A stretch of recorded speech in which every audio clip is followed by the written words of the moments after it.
vysvědčení za obory, které na naší škole letos maturovali, a to obory sociální činnost, veřejnosprávní činnost a podnikání na stavbové studiu.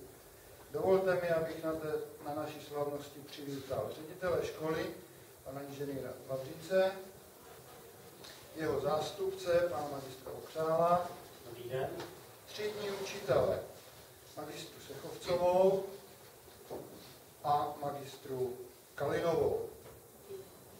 Dále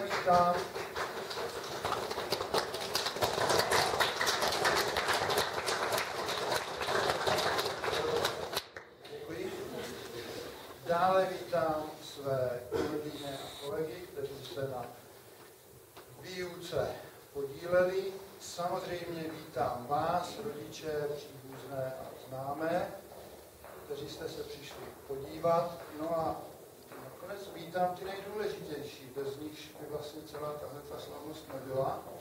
A to jsou úspěšní absolventi. V tuhle chvíli ten potlesk bude na místě.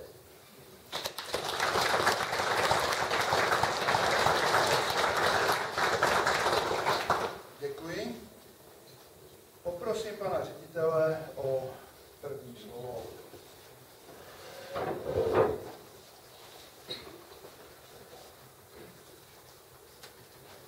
Takže ještě jednou krásné, dobré odpoledne. Dámy a pánové, já vás vítám na dnešní malé slavnosti a chtěl bych začít od začátku.